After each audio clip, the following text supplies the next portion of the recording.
It's right at the end of the summertime here, and we have an abundance of watermelon and tomatoes coming in.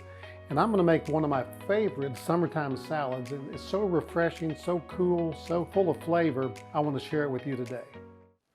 Welcome to All Things Food. I'm John Woods, and I love to cook, but I cook to love. And today I'm going to share with you one of my favorite summertime salads, watermelon and tomato. And we're going to have some fresh mint and basil in it. And you're absolutely going to love this salad. So let's get started.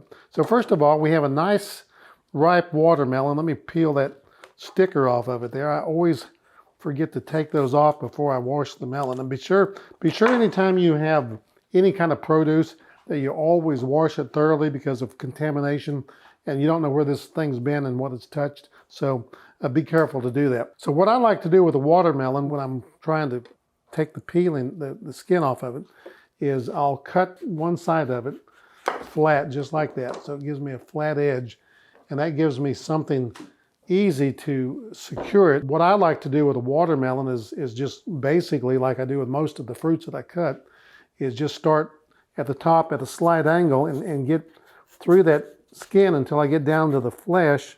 The worst part is getting that first part started, coming in here and just following that outline down and around. I'm gonna just take my knife and trace right down it at a slight angle.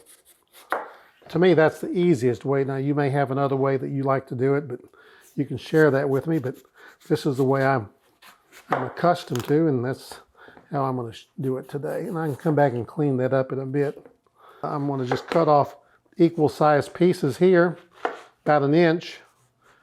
I'm going to lay this one down flat, and I'm going to cut it horizontally. I'm going to try to cut it vertically. So there we have it. We have all of our watermelon cut here. We lay it out, get it out of the way. So what I'm going to do now is I'm going to cut it into cubes. We'll just put it down flat and come over about an inch, inch and a half, and cut it that way. Then I'm going to turn it and cut it the same size this way. So there we have it. We have our watermelon all cubed up there, ready to go in a big bowl. So we're going to go ahead and cut up our tomatoes. A couple ways you can do this. First of all, we're going to cut that little edge off, the tip and tail it as we call it. I think I'm going to cut it into wedges and then cut those wedges in half. So that gives me a nice little bite-sized piece rather than a big wedge. The next thing we're going to do, we're going to dice up a little bit of red onion to put in this. Doesn't need to be a lot, so just go ahead and do that. We're going to just use half of that onion. If you don't like red onion or onion at all, just don't put it in there. If you want to learn how to do this, watch my video on how to cut an onion. It's the best thing you'll ever learn in your life is how to cut an onion. Set that aside. Now the good part, we have our basil. And this basil really kicks this recipe up. So we're going to take our little basil leaves, and what I usually do with basil, when they're bigger leaves, I'll take them and stack them, but I'll roll it up kind of like you're rolling a cigar or something.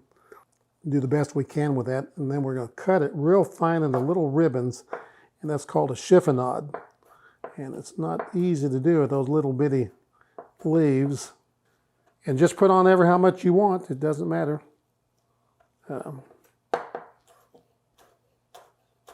Sprinkle those on there, and then I've got this fresh mint. Picked it last evening, so I'm going to just pull a little bit of that off. I'm going to just take it all and wad it right up. Cut that real fine. In fact, I might cut that up a little more.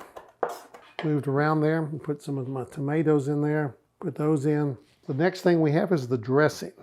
The dressing's simple. It's just balsamic vinegar, a little bit of olive oil. We're going to put some salt and pepper on this in a bit.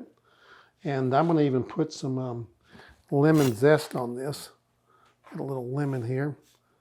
I'm going to zest it. So I'm going to put a little bit of lime zest on this as well.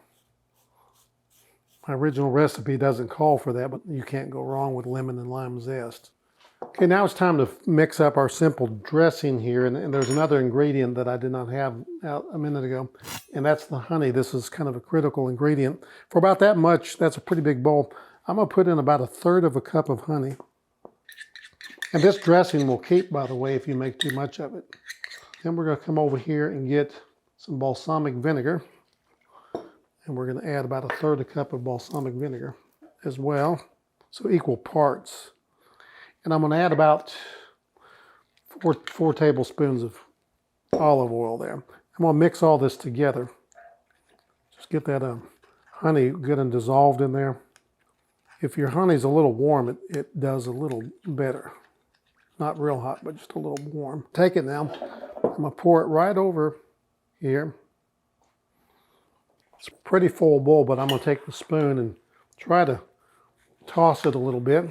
Get my tongs here, and we're gonna plate this up right there. We're gonna put a little pepper on it. Just a tad of salt, kosher salt. Now I'm gonna come over here and take some feta cheese. You don't like feta cheese, don't use it, but I like feta. A little bit of onion.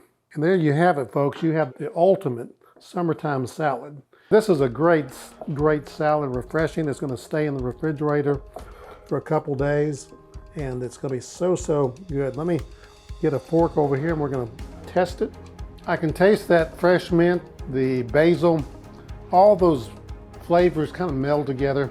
It's the perfect summertime salad. Hope you enjoyed it today.